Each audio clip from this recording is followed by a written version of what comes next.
This is the Astatic 10DA Super Sidebander desktop amplified microphone. The gain is halfway up. I purchased this mic about 30 years ago. I don't use it regularly. I do think, personally, the sound is slightly better than the standard D104 with the lollipop head.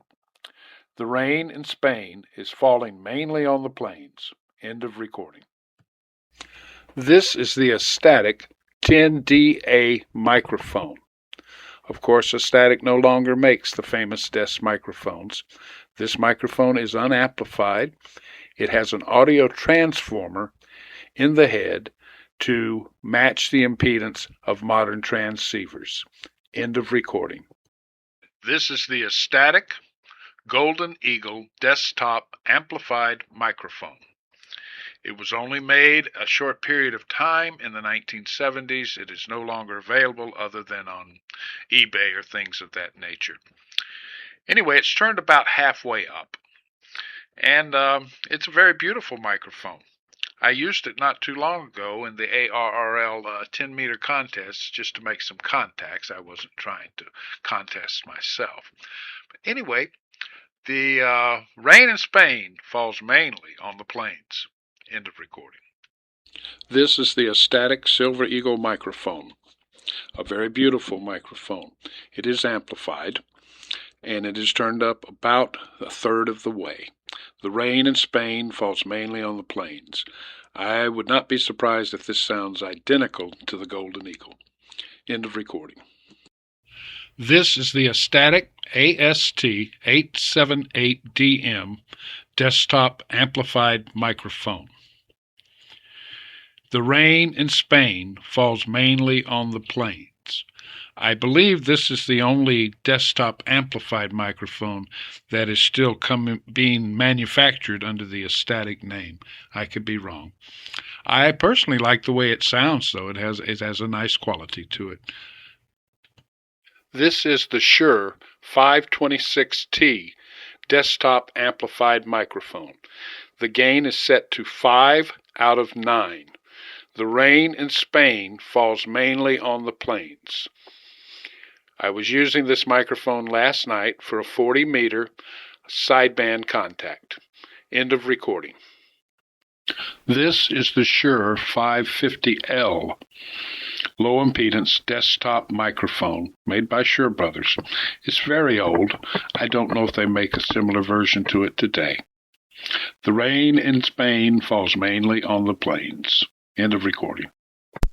This is the Turner CS1 Custom Special, gold in color. Looks like the Plus 3 or the Super Sidekick. I believe it was made to go with a certain CB radio many, many years ago. Anyway, the rain in Spain falls mainly on the plains. Very nice microphone, I think. This is the Turner Plus 2, a desktop amplified microphone. When I first got into radio, I started with CB back in 1975. This was a highly sought-after microphone, and it drew a lot of praise from CB operators. They, of course, have not been made in a long, long time. The only drawback to me is that it's too short. I wish it was a little taller, but I think it has good audio. I forgot. The rain in Spain stays mainly on the plains. End of recording. This is the Turner Plus 3, a very highly sought-after microphone back in the day. It is, of course, no longer being made. The rain in Spain falls mainly on the plains.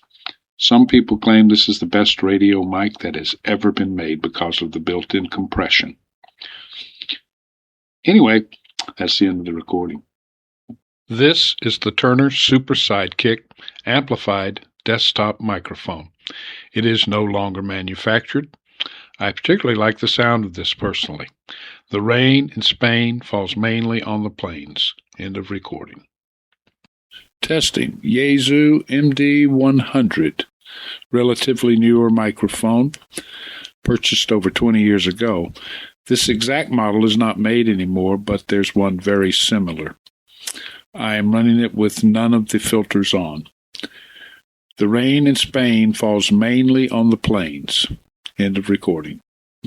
I hope you found this short video helpful. As I looked through YouTube for microphone information, different things on microphones, I found that there were very few, if any, actual recordings of the microphones, other than ones going through a speaker to a different microphone. So I decided I would make this video. I plan in the future to make a few more videos, one on dynamic mics, another on condenser mics, with these microphones not being made for radio, as the ones in this video are mostly. So we'll see how that works out. Just remember, you don't have to spend a lot of money to get a decent microphone. Save your money for an antenna. That'll help your radio a lot better. You can buy used microphones, of course. There are many places to do this. eBay comes to mind. And some of the older microphones, like Turner's and the Statics, are still really good microphones. So I hope this helps. Anyway, 7-3, and hope you find a good microphone.